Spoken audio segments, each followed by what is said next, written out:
Parfois, on se concentre tellement sur tout ce qui se passe autour de la guerre avec l'Iran, le détroit d'Ormuz et maintenant le Bab el-Mandeb, sur les conséquences que tout ça peut avoir sur le prix mondial du pétrole, qu'on en oublie qu'il y a une autre guerre, toujours en cours, depuis plus de 4 ans et demi. Elle aussi connaît des changements, une certaine escalade, une évolution dans la direction qu'elle prend. Et on ne veut pas vous laisser sans nouvelles de ce qui s'y passe. Alors, pour en parler aujourd'hui, nous recevons pour la première fois Nikolai Petro, professeur de sciences politiques à l'Université du Rhode Island. Il a également été assistant spécial pour la politique sur l'Union soviétique au département d'État américain sous la présidence de George H.W. Bush. Le professeur Petro est actuellement chercheur principal à l'Institut pour la paix et la diplomatie, ici à Washington. Nous sommes vraiment ravis de l'accueillir pour la première fois. Professeur, bienvenue dans Deep Dive. Ravi d'être avec vous, Daniel. Eh bien, pour que tout le monde le sache, j'ai en fait rencontré le professeur à Tbilissi, en Géorgie, lors d'un récent voyage là-bas. On a eu une conversation très agréable autour d'un dîner avec plusieurs de nos collègues, dont beaucoup sont déjà passés dans cette émission. C'est donc un vrai plaisir pour moi de vous avoir avec nous aujourd'hui. Alors, entrons directement dans le vif du sujet, parce qu'il s'est passé pas mal de choses. Commençons par le côté ukrainien, parce qu'il y a eu de gros bouleversements. Il y a quelques semaines, le Premier ministre a été remplacé.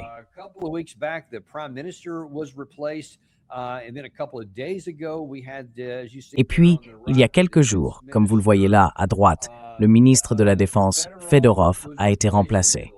Beaucoup de gens se demandent, c'est la presse ukrainienne d'ailleurs, qu'on voit ici à droite, si le limogeage du ministre de la Défense Fedorov n'est pas, jusqu'à présent, la plus grosse erreur de Zelensky. Et maintenant, apparemment, on attend de voir si le général Syrski, lui aussi, est sur la sellette et pourrait être remplacé. Expliquez-nous un peu la situation générale. D'abord, que se passe-t-il avec ce grand remaniement au sommet en Ukraine?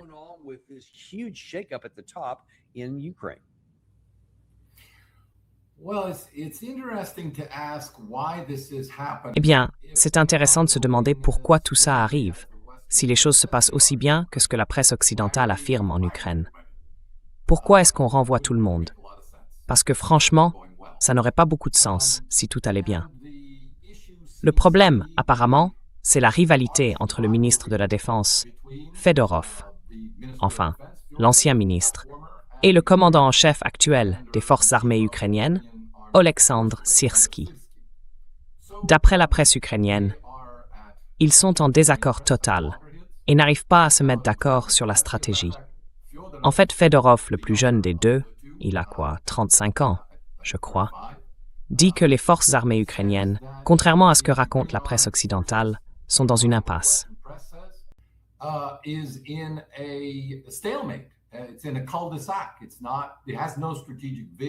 C'est une impasse. Il n'y a aucune vision stratégique. Ils ne savent pas comment gagner ce combat. Et si les choses continuent sur la même trajectoire, alors l'Ukraine finira inévitablement par perdre. Et à cause de tout ce qui est sorti et des efforts de Fedorov pour obtenir un soutien personnel de l'Occident, de sponsors occidentaux pour cette position, Zelensky, selon ce qu'on entend couramment en Ukraine, a dû s'en débarrasser sans le viser directement. Il a dû renvoyer tout le gouvernement. Parce qu'une fois que le Premier ministre est limogé, le mandat de tout le cabinet prend automatiquement fin. En somme, c'est un remaniement complet, un vrai mélange de toutes les cartes. So it's a reshuffle of the entire deck. And what makes this unusual... Ce qui rend la situation inhabituelle en ce moment, c'est que Fedorov a en quelque sorte lancé un petit coup d'État. Il avait démissionné, ou plutôt, sa démission avait été acceptée. Mais dès le lendemain, il a convoqué une conférence de presse pour dire que c'était une erreur, qu'il devait être réintégré. Il a insisté là-dessus, affirmant que le vrai responsable, qu'il a d'ailleurs nommé lors d'une longue conférence de presse, c'était Syrski et que c'est lui qui devrait être limogé. Ce qui est intéressant, c'est que, selon l'opinion générale, Fedorov ne cherche pas lui-même à devenir commandant en chef de l'armée. C'est un technocrate. Il a une vision très large. Transformer cette guerre sanglante et ses pertes humaines en une guerre de drones, qu'il considère, d'une certaine façon, comme plus acceptable.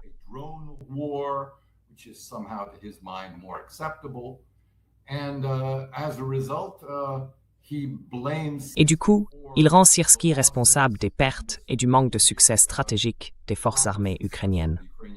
Plus précisément, il lui reproche aussi le financement qui ne va pas vers certains projets. Les projets de drones, la défense la défense contre les missiles et les systèmes de missiles balistiques. Bien sûr, l'Ukraine n'a pas cet argent, c'est de toute façon de l'argent occidental. Mais en gros, si on regarde les choses comme ça, l'armée se bat pour les ressources. Qui doit les distribuer? Qui a le droit de le faire? Et qui saurait le faire de la manière la plus efficace et la plus performante?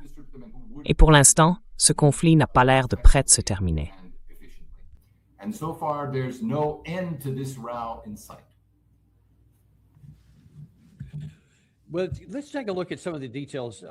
Bon, regardons un peu les détails de ce que vous venez de dire. Et si quelqu'un se disait, soit Fedorov ne sait pas de quoi il parle, soit Syrski ne sait pas ce qu'il fait, et qu'ils ne vont pas dans la bonne direction, est-ce que quelqu'un a une vision claire de la façon dont un pays qui, en termes de main-d'œuvre, est tellement plus petit que la Russie, avec des millions de personnes en moins, même en théorie, peut s'en sortir? Et puis, bien sûr, leur économie dépend littéralement de l'influence occidentale.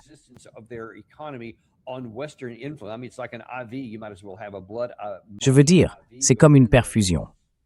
Autant dire qu'ils ont une perfusion d'argent du sang branché, et ils prétendent pouvoir tenir plus longtemps dans une guerre d'usure. En face, il y a un camp qui possède toutes ses ressources naturelles, des millions d'hommes qu'il n'a même pas encore mobilisés, à part les 300 000 du début qu'ils ont recrutés. Comment peuvent-ils penser ça? Est-ce qu'ils croient? Non. Meilleure question. Est-ce que quelqu'un en Ukraine pense vraiment qu'il existe une stratégie géniale, une sorte de plan miracle, qui pourrait renverser la situation et finir par repousser les Russes pour gagner la guerre?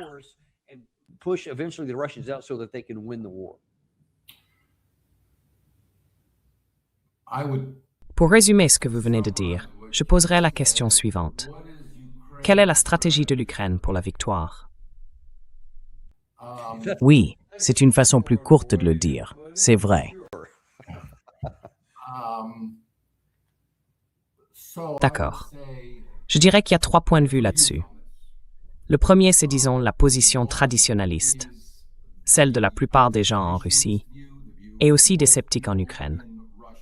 Selon eux, il n'existe pas de stratégie réaliste pour gagner. Donc il faut chercher à négocier et à mettre fin à tout ça le plus vite possible, dans les meilleures conditions qu'on peut obtenir. Mais la priorité, ce ne sont pas les conditions, parce qu'on sera de toute façon du côté perdant. La priorité, c'est d'y mettre fin au plus vite. Et il y a aujourd'hui plusieurs anciens responsables, y compris d'anciens membres du gouvernement ukrainien. Je vais en citer un, parce qu'il parle beaucoup de la nécessité d'aller dans ce sens.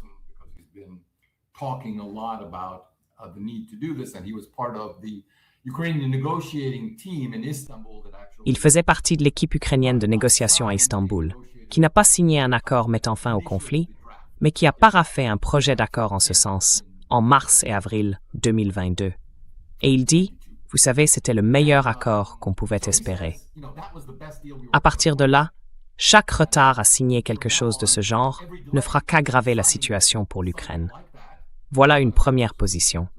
L'autre position, c'est celle que l'Ukraine a toujours défendue. Pour être tout à fait franc, il n'existe pas d'Ukraine capable de gagner cette guerre seule. Ce sont l'Occident et l'Ukraine ensemble qui peuvent et doivent la gagner. Donc, notre stratégie, la stratégie ukrainienne, c'est de faire entrer directement l'Occident dans le conflit.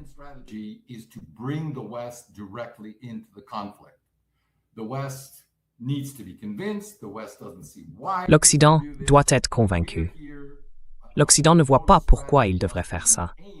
Et nous, on est là, Et toute notre stratégie doit viser à rendre la situation aussi grave et aussi catastrophique que possible pour tout le monde dans la région, afin de pousser l'Occident à surmonter sa réticence à envoyer des troupes sur le terrain.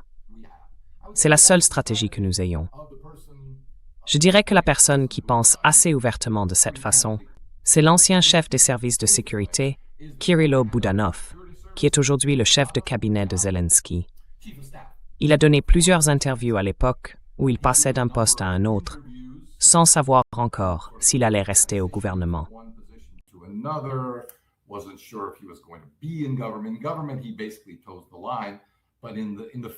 Au gouvernement, il suit globalement la ligne officielle. Mais pendant les quelques semaines entre les deux, il a pris des positions très intéressantes qui montraient clairement qu'il comprenait les limites de ce que l'Ukraine pouvait faire seule. Et que pour lui, la solution, c'était d'en faire la guerre de l'Occident. Et puis je pense que les Ukrainiens diraient aussi « Nous sommes en train de gagner, nous avançons ». Ils réussissent à entraîner peu à peu l'Occident, pas à pas, vers une confrontation militaire directe avec la Russie, en Ukraine.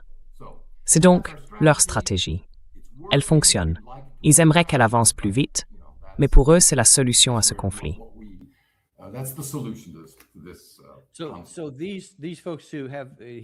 Donc, ces gens qui adhèrent à cette théorie croient vraiment que oui, à un moment donné, on pourrait avoir des soldats occidentaux sur le terrain. Pas comme force de maintien de la paix, pas comme force de dissuasion, mais bien dans des combats réels pour nous aider à gagner la guerre. Ils pensent vraiment que c'est possible.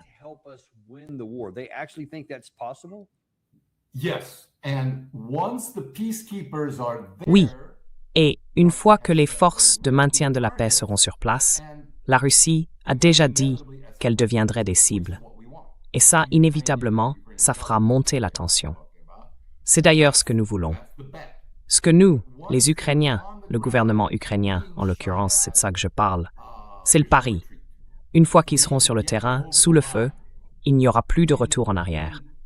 Donc, il faut les amener jusqu'à la ligne, les placer ici, dans des positions où ils seront des cibles. Et nous comprenons très bien les conséquences de tout ça. À ce moment-là, l'Occident sera obligé de les comprendre aussi. Je veux ajouter un troisième élément à tout cela. C'est l'élite politico-médiatique occidentale. Et là, le sentiment, c'est que pour l'Occident, c'est toujours un combat existentiel.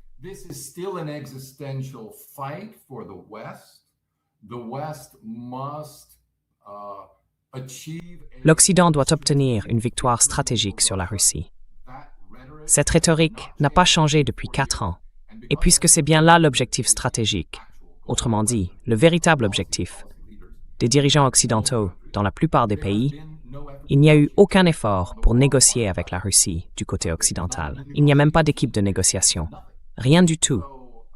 Donc, en réalité, l'objectif ici, c'est que la stratégie occidentale, puisqu'elle n'a pas d'autre but que de continuer à apporter un soutien diplomatique, militaire et financier, se retrouve en quelque sorte otage de la vision stratégique plus large de l'Ukraine, qui consiste à entraîner l'Occident dans la guerre.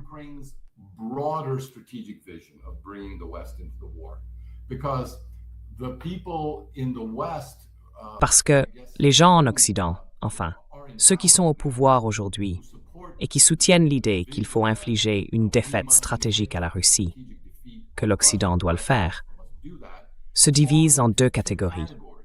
La première, c'est ceux qui pensent qu'on peut y arriver progressivement, et qu'à un moment donné, la Russie finira par s'effondrer sous l'effet de notre pression croissante et de notre détermination. C'est la position la plus prudente. Et puis, il y a les autres, parmi lesquels on trouve plusieurs voix influentes qui disent « il faut tout miser maintenant ». Je dirais que les Baltes sont dans ce camp. Pas tellement la Pologne aujourd'hui, car elle est divisée sur ses propres questions concernant l'Ukraine, mais certainement les États baltes, quelques autres pays d'Europe de l'Est, ainsi que l'Allemagne, la France. Quant au nouveau gouvernement sous Vernon, je ne sais pas trop, mais je doute qu'il s'écarte beaucoup de l'éthique britannique traditionnelle vis-à-vis de la Russie.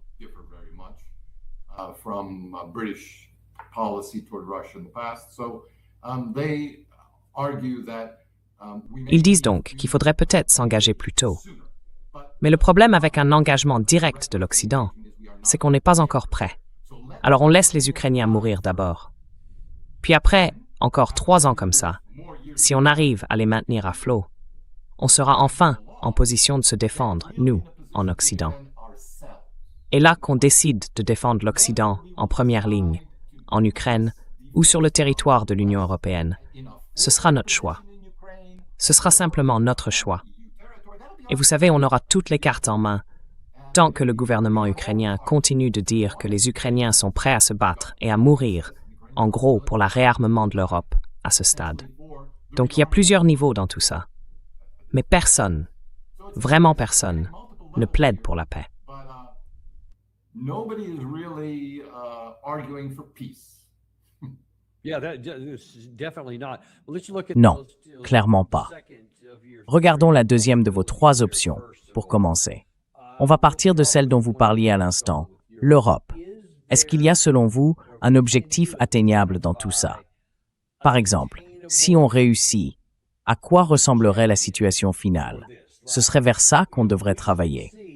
Ou bien est-ce que c'est juste l'idée du genre « ce serait pas mal si on faisait du tort à la Russie, on verra bien où on en est en 2030 ou 2035 ».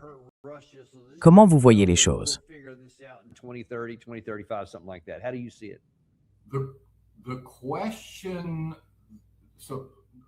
La question, il y a beaucoup d'articles et de battages médiatiques autour de ce qu'on appelle la nouvelle stratégie ukrainienne, celle des drones et des frappes en profondeur, qui, paraît-il, affaiblit la Russie. Mais chez les partisans de cette stratégie, on ne trouve aucune discussion sur la manière exacte dont cela pourrait amener la Russie à se retirer, à accepter quelque chose, ou même à négocier. Quel est le lien entre tout ça? La question, telle que vous l'avez posée, c'est qu'est-ce qu'il faudrait? On part du principe que si on continue à faire davantage de ce qui n'a pas marché depuis des années, ça finirait, comme par miracle, par devenir une politique efficace.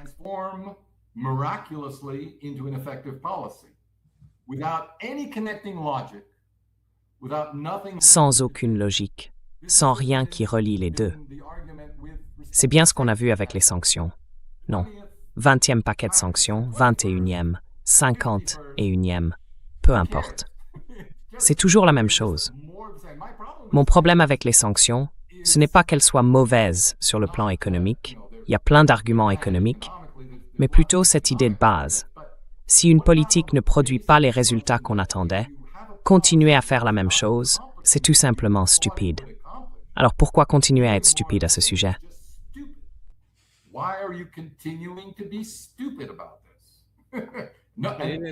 Surtout quand c'est contre-productif pour votre propre économie. Non seulement ça n'atteint pas l'objectif, mais en plus, ça vous coûte de continuer à essayer la même chose encore et encore. Et c'est justement l'un des points que je voulais aborder, même si, disons, on accepte ce coût.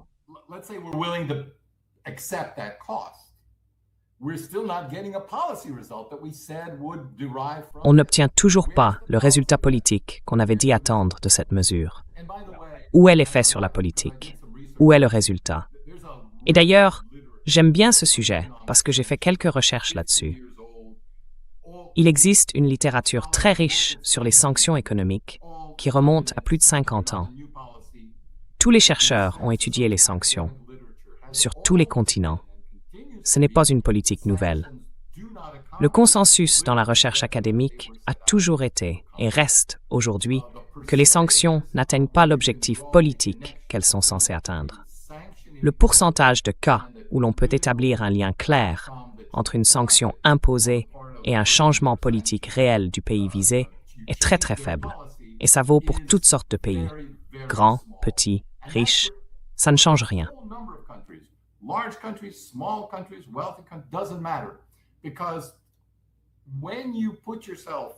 Parce que quand un pays sous sanction se met à dire « d'accord, on abandonne », eh bien sa souveraineté est finie.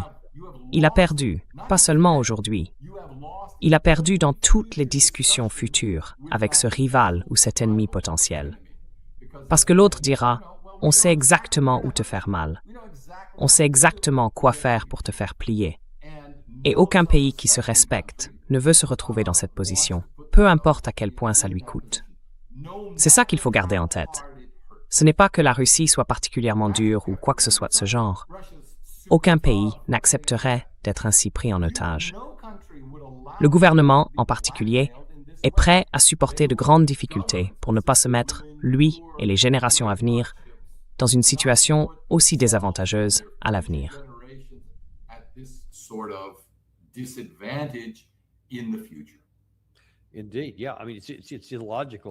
En effet, oui. Enfin, c'est illogique. Et pourtant, c'est ce qu'on fait régulièrement, sans doute parce que c'est facile et qu'on n'y réfléchit pas trop. Mais comme ça donne l'impression qu'on agit, on continue dans cette direction. Je voudrais revenir à la deuxième partie de ce que vous avez mentionné tout à l'heure. Vous parliez d'un partisan du côté ukrainien qui estime que la voie vers la victoire, c'est d'entraîner les pays de la coalition occidentale dans le combat, sur le terrain. Autrement dit, que ce soit une guerre alliée, pas seulement un soutien à distance. Et Budanov fait partie de ceux qui défendent cette idée. Avez-vous remarqué si certains de ces responsables, en privé ou publiquement, reconnaissent que fonder leur avenir sur cet espoir, c'est quand même très fragile? Parce qu'il semble assez improbable que même les Européens les plus faibles politiquement aillent jusqu'à envoyer leurs troupes dans une guerre contre la Russie, une guerre qui pourrait très facilement et sans doute devenir nucléaire. C'est une ligne rouge pour les Européens. Et si votre existence repose là-dessus, à un moment donné, tout s'effondre. Vous n'y arriverez pas. Est-ce que cette idée leur traverse l'esprit?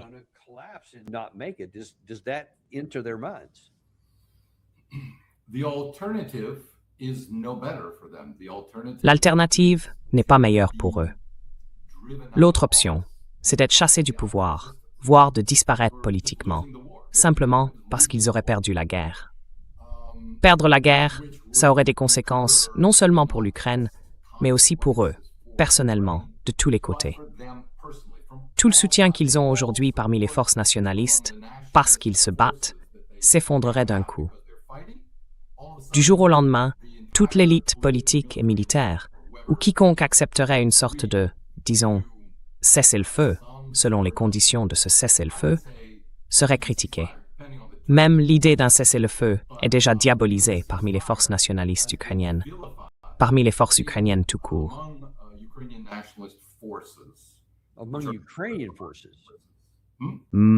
Parmi les forces ukrainiennes, ça a été très critiqué, oui. Présenté comme un compromis inacceptable. Donc, si le gouvernement actuel accepte ça, il se retrouve pourchassé à la fois par les Russes et par les nationalistes ukrainiens. Personne, au milieu, parmi ceux qui voulaient simplement la paix, ne va les remercier pour ça. Les sondages montrent que Zelensky, si, après la guerre, dans une situation hypothétique, on demandait « Est-ce que vous voudriez que Zelensky se représente à la présidence ?» Eh bien, 2/3 des Ukrainiens répondent non. Ils ne veulent même pas qu'il se présente. Et puis quelqu'un d'un peu ironique a ajouté une question pour Kiev, le centre de la vie politique en Ukraine, et a demandé « Bon, et qu'est-ce que vous voudriez qu'il arrive à Zelensky ?»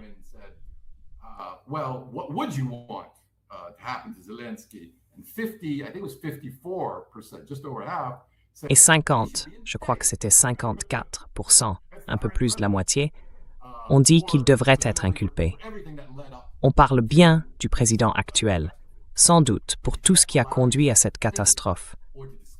Mais on ne peut pas vraiment réfléchir, ni même parler, de l'ampleur de cette catastrophe, tant que les combats ne sont pas terminés. Alors, il y a des discussions intéressantes, ça nous éloigne un peu du sujet, mais il y a en ce moment, je crois, des débats assez vifs parmi les analystes en Russie. Ils se demandent ce qui serait le mieux pour la Russie. Est-ce qu'il vaut mieux continuer sur la trajectoire actuelle, celle d'une guerre d'usure qui pourrait durer encore longtemps, sans calendrier clair, et avec des pertes qui s'accumulent? Est-ce que c'est vraiment préférable?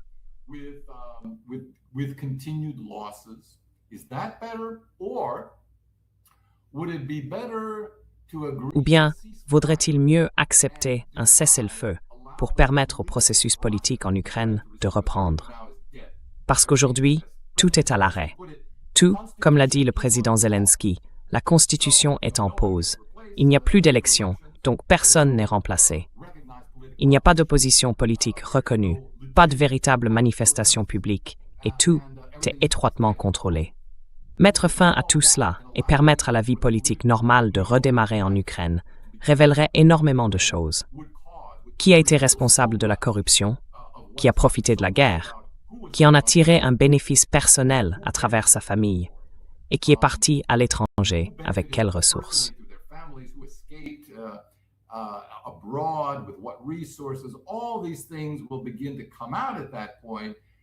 À ce moment-là, toutes ces choses commenceront à ressortir et il y aura un règlement de compte qui pourrait être encore plus nuisible à l'unité interne de l'Ukraine que la poursuite de la guerre elle-même. Donc je pense que d'un point de vue stratégique, on peut défendre les deux options.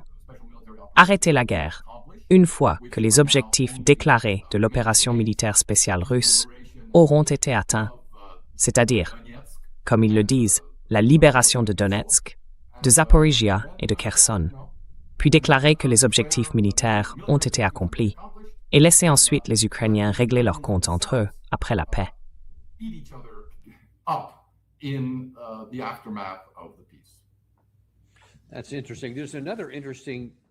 C'est intéressant. Il y a aussi une autre dynamique assez marquante en ce moment à l'intérieur de la Russie. Elle concerne la façon dont le pays doit réagir face à ces frappes de plus en plus profondes sur son territoire, que ce soit contre ses infrastructures énergétiques ou contre ces immenses incendies, un peu comme la version russe de l'Amazonie, qui ont provoqué d'énormes nuages de fumée noire au-dessus de Moscou. Et là, il y a deux manières de voir les choses. D'un côté, la perspective ukrainienne. Zelensky, je crois que c'est lui qui a mis ça en avant sur ses réseaux sociaux, sur son compte X. Il a dit en gros, « Très bien, on amène la guerre chez les Russes pour qu'ils comprennent qu'il y a un prix à payer et que la seule façon d'y mettre fin, c'est de venir à la table des négociations et en gros, de conclure selon mes conditions, et ainsi de suite. »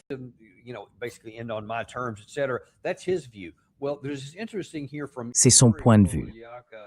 Alors, il y a quelque chose d'intéressant ici, venant de Yuri Podolyaka, qui est depuis longtemps l'un des principaux blogueurs de guerre en Russie. Et lui, il dit, « Eh bien, vous savez quoi? On devrait en fait se réjouir de ces arrivées, comme ils appellent ces tirs ennemis. » Selon lui, les frappes des forces armées ukrainiennes sur les incendies de forêt sont une bonne chose pour eux. C'est un vrai plus, parce que, de cette façon, davantage de Russes vont se sentir concernés par la guerre. Il dit oui, dans une certaine mesure, il est d'accord avec Zelensky, mais pour une raison totalement différente. Lui et beaucoup de gens partagent son avis, veulent que la population russe se réveille, qu'elle prenne conscience qu'elle est en guerre et qu'elle doit en faire beaucoup plus. Donc ça ne pousse pas la Russie à vouloir sortir de la guerre. Au contraire, ça la pousse à s'y enfoncer davantage et à se battre plus durement.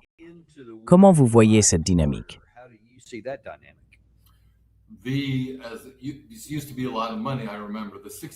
Avant, il y avait beaucoup d'argent, je me souviens. La fameuse question à 64 millions de dollars. Aujourd'hui, on devrait plutôt dire à 64 milliards. Qu'est-ce qui pourrait vraiment pousser le gouvernement russe à changer de point de vue? Qu'est-ce que ce serait? Et au fond, ce n'est pas très différent de ce dont on parlait il y a quelques minutes. Est-ce que les sanctions y arriveront? Les frappes en profondeur? Les assassinats ciblés? Toutes ces choses ont déjà été tentées sans grand résultat.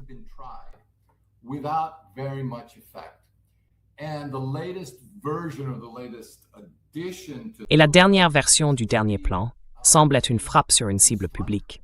Quelque chose qui a un effet très visible, un grand panache de fumée, quelque chose de très spectaculaire, parce que ça se vend bien en Occident. Et à travers les médias occidentaux, tout ça est ensuite relayé en Ukraine et en Russie. Donc je ne sais pas vraiment. Il y a deux points de vue. D'un côté celui de Podolyaka, et de l'autre, celui des conseillers proches du gouvernement russe.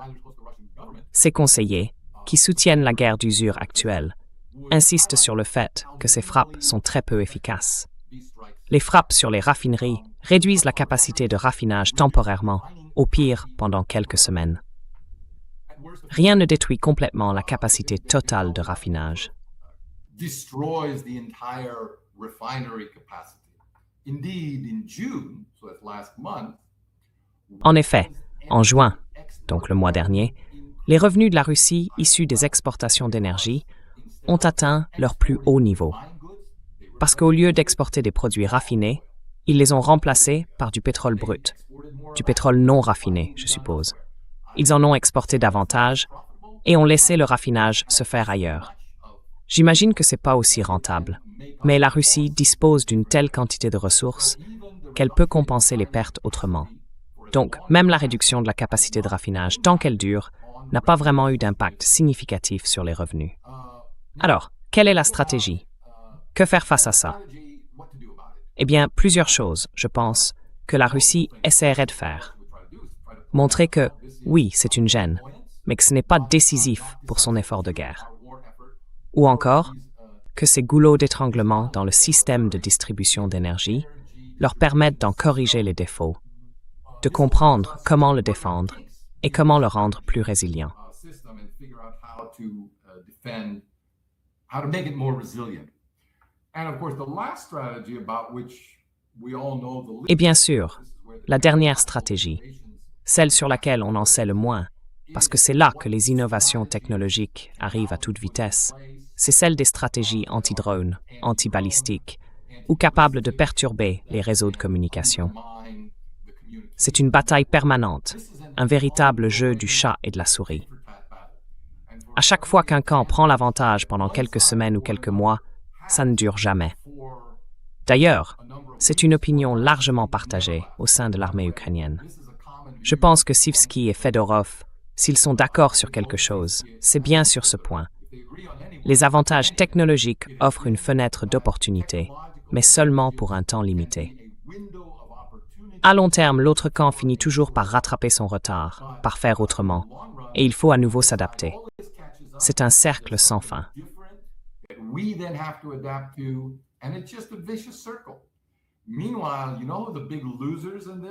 En attendant, vous savez qui sont les grands perdants dans tout ça? Sur le plan de l'innovation technologique, c'est l'Occident et les Européens. Parce que tout ce qu'ils peuvent faire, c'est regarder sans pouvoir mettre en œuvre. Et bien sûr, pour qu'un système soit vraiment efficace, on peut apprendre des erreurs des autres. Mais ensuite, il faut être sur le terrain, il faut l'appliquer, il faut régler les problèmes, il faut le produire et voir comment ça fonctionne en conditions réelles. Et la Russie, comme l'Ukraine, font exactement ça. Donc, quoi qu'il arrive par ailleurs, les forces armées russes et ukrainiennes acquièrent une expérience du champ de bataille qui les rend plus redoutables et qui creuse encore l'écart entre les capacités militaires de l'OTAN et de l'Union européenne et celles de la Russie, contre laquelle ils essaient justement de se défendre.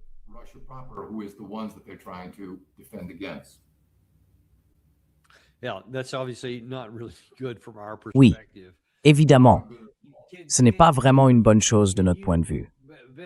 Est-ce que vous pouvez, autant que possible, évaluer ou imaginer ce qui serait même théoriquement possible? Oublions un instant la question des ressources. L'Ukraine a les ressources, mais si elle disposait de ressources illimitées et pouvait faire tout ce qu'elle voulait, pas en termes de personnel, parce que ça c'est un facteur fixe, mais sur le plan technologique, est-ce qu'il y aurait une application, quelque chose, qui pourrait amener la Russie à se dire d'un point de vue politique, bon, finalement, il est dans notre intérêt de mettre fin à cette guerre. Qu'on s'arrête sur la ligne de front actuelle et qu'on se dise, on reprendra ça un autre jour, on verra plus tard. Est-ce qu'il existe, même en théorie, une possibilité que le gouvernement russe en arrive à cette conclusion?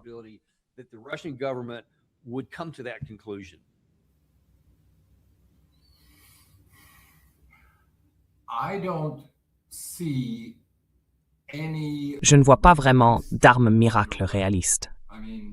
Enfin, ce terme est apparu à la fin de la Seconde Guerre mondiale pour désigner une force imaginaire que les Allemands auraient utilisée pour stopper l'offensive alliée en cours, et qui aurait semé une telle terreur dans le camp adverse que les Alliés auraient préféré un cessez-le-feu plutôt qu'exiger la reddition sans condition de l'Allemagne nazie.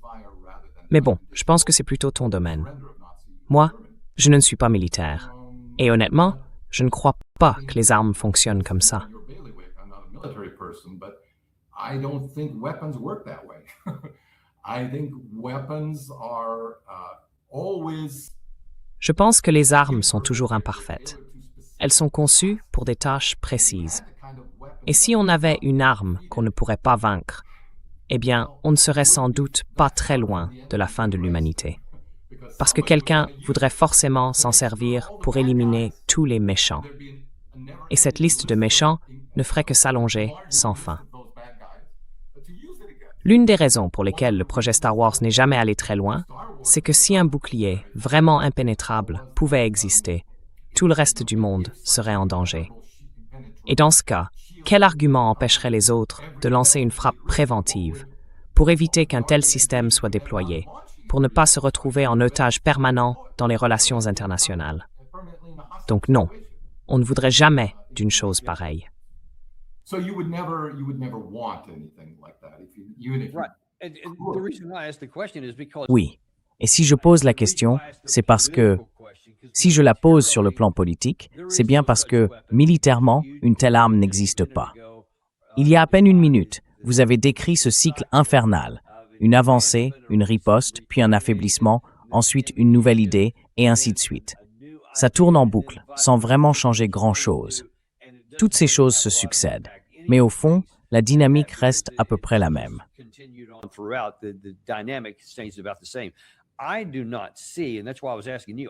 Je ne vois pas, et c'est pour ça que je vous posais la question, je ne vois aucune solution politique où une arme, l'usage d'armes existantes, de drones, de missiles ou quoi que ce soit d'autre, pourrait amener le Kremlin à changer son calcul et à décider de mettre fin à cette guerre. Pour moi, la seule chose que ça ferait, si une telle capacité avancée, une nouvelle technologie ou une nouvelle application mettait les Russes en danger, ce serait de les pousser à intensifier leurs actions, à se battre encore plus fort et à envisager potentiellement l'usage d'armes nucléaires. I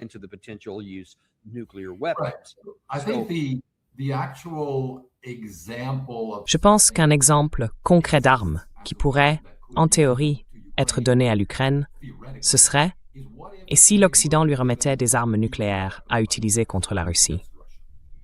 Et imaginons qu'il y ait deux niveaux. D'abord des armes nucléaires tactiques qui pourraient être utilisées localement pour montrer qu'il existe une capacité de frappe à l'intérieur du territoire russe contre des cibles plus petites. Puis tout de suite après, révéler que l'Ukraine dispose d'armes nucléaires qu'elle pourrait employer pour frapper des villes ou des cibles militaires.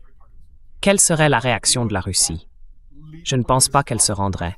Je pense qu'elle lancerait une frappe nucléaire préventive et totale contre l'Ukraine pour éliminer cette capacité. C'est à mon avis ce qui se produirait presque à coup sûr. That's what I think. With certainty would happen. That's certainly how I see it too. And the consequences. C'est exactement comme ça que je le vois, moi aussi. Et les conséquences de cette prise de conscience sont profondes. Parce que quoi que Budanov, Zelensky ou n'importe lequel de ses dirigeants pensent être leur stratégie pour entraîner l'Europe, même ça ne mènerait pas à la victoire. Ça ne ferait pas reculer les Russes. Au contraire, ça ne ferait que les pousser à intensifier leurs actions, voire à utiliser l'arme nucléaire. Donc logiquement, c'est une situation impossible à gagner pour l'Ukraine, quelles que soient les circonstances. Et continuer dans cette voie reviendrait presque à dire que plutôt que de se rendre, comme vous l'avez dit tout à l'heure, avec un accord négocié sur des conditions acceptables pour la Russie, ce qui serait déjà très mauvais pour l'Ukraine et perçu comme une défaite par tout le monde, eh bien ce serait malgré tout mieux que l'alternative.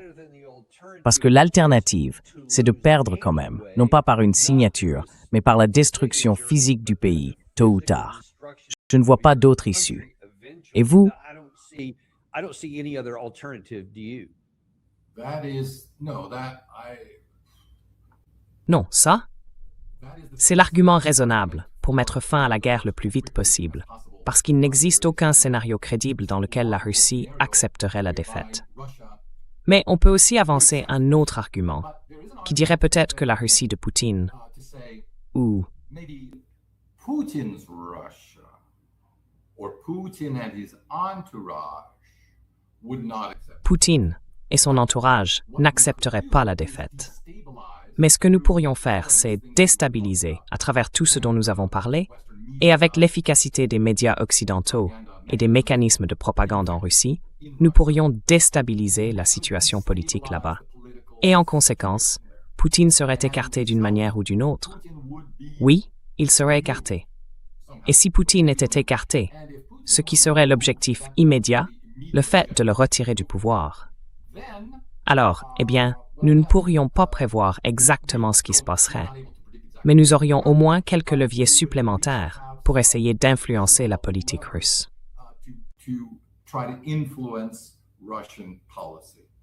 The counter argument to that, or the problem with that, L'argument inverse, ou plutôt le problème avec cette idée, comme l'ont montré plusieurs commentateurs politiques, y compris certains proches du régime actuel, mais critiques à son égard, comme Sergei Karaganov notamment, c'est de dire, si vous vous débarrassez de Poutine, vous risquez d'avoir quelqu'un de moins mesuré que lui ne l'a été jusqu'à présent.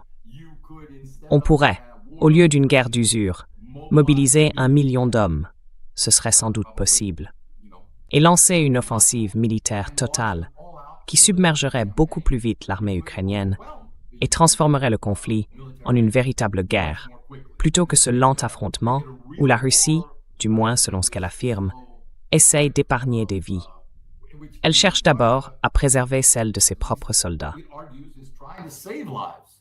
It's trying to save its own soldiers first.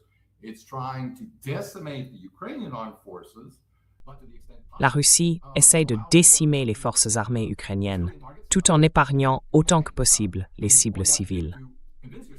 Pour s'en convaincre, il suffit de comparer les chiffres.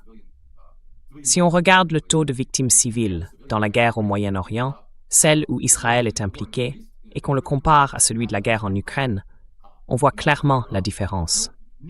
Le nombre de victimes civiles dans les campagnes d'Israël au Liban, en Syrie et en Palestine est 4 à 5 fois plus élevé que celui enregistré jusqu'à présent dans un conflit plus long, celui d'Ukraine. Et pourtant, on parle d'une population d'environ 10 millions de personnes en Israël, contre 20 à 30 millions en Ukraine. C'est une comparaison vraiment terrible. So it's really a horrific comparison. Yeah, it really is. And Oui, c'est vraiment le cas. Et tout ça ne fait que montrer qu'il n'existe aucun chemin rationnel, aucune voie réaliste vers une forme de succès, quelle qu'elle soit, du côté ukrainien, qui ne se termine pas, très probablement, par la destruction de l'État ukrainien. Plutôt que d'essayer d'obtenir le moins mauvais accord possible, je ne vois tout simplement pas d'autre issue, mais je ne vois aucune volonté en Occident d'aller dans ce sens. Aucune volonté à la Maison-Blanche non plus, et certainement pas dans le gouvernement de Zelensky. Zelensky's government to do it. So Which it is- seems we're not. Which is why I've argued C'est pour ça que je dis, depuis la parution de mon livre en 22, that que la seule vraie solution, c'est que l'Ukraine négocie directement avec la Russie, negotiate directly with Russia, parce que tous les intermédiaires ont avant tout leurs propres intérêts. have their own agenda Dans le camp occidental, chacun défend les intérêts de l'Ouest. for Et bien sûr, on va dire à l'Ukraine, on est avec vous, on vous soutient, tant que vous continuez à vous battre.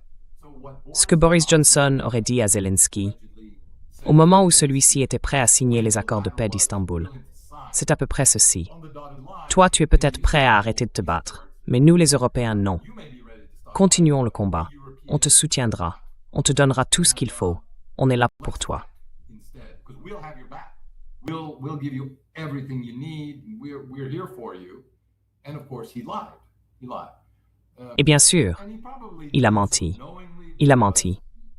Et il l'a probablement fait en toute connaissance de cause, parce qu'aucun responsable politique de son niveau ne peut prendre un tel engagement pour une durée indéterminée, ni pour les gouvernements à venir. didn't actually know what he was. Donc en réalité, il ne savait pas vraiment à quoi il s'engageait quand il a dit « Nous sommes là pour une durée indéterminée » ou quelque chose dans ce genre. C'est d'ailleurs le refrain constant des dirigeants politiques et militaires occidentaux. Western Mais en vérité, ça a toujours été un mensonge. In fact, it has been a lie all along.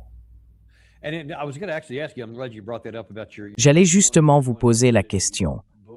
Je suis content que vous en ayez parlé. À propos de votre livre de 2022, La tragédie de l'Ukraine, qu'on trouve sur Amazon, ce que la tragédie grecque classique peut nous apprendre sur la résolution des conflits. Alors, très brièvement, qu'est-ce que c'est la tragédie de l'Ukraine que vous avez écrite? Parce que c'était en 2022, donc la première année de la guerre. Et qu'est-ce que ce livre vous dit sur la situation actuelle? Vous l'avez écrit en 2022. Qu'est-ce que cette tragédie de l'Ukraine nous dit sur aujourd'hui? What does this tragedy of Ukraine tell you about today? Yeah. Well, so Oui. I used tragedy in Alors, j'ai utilisé le mot tragédie dans son sens classique, tel que les Grecs l'entendaient. Pour eux, la tragédie, c'était une discipline politique. C'était une manière d'enseigner aux citoyens la responsabilité de leurs actes. Si vous ne prenez pas la responsabilité de ce que vous avez mal fait, les conséquences, c'est que vous devrez le refaire. Ou bien ceux qui viendront après vous, sans savoir ce qui a été fait ou tenté avant, devront revivre la même erreur. Donc, la tragédie, c'est apprendre de ses fautes. Et j'ai dit dès le départ que ce conflit se joue à 3 niveaux. Le premier, c'est le conflit entre l'Occident et la Russie, sur la place que doit occuper l'Ukraine, sur à qui elle doit être loyale. Le deuxième, c'est le conflit entre les élites russes et ukrainiennes, sur la question de l'identité des Ukrainiens. Sont-ils distincts de la Russie? Are they separate from Russia? How separate? How different? À quel point séparés? À quel point différents? Est-ce que la Russie peut tolérer une Ukraine anti-russe? Cette question revient sans cesse, depuis plus de 30 ans, et même davantage.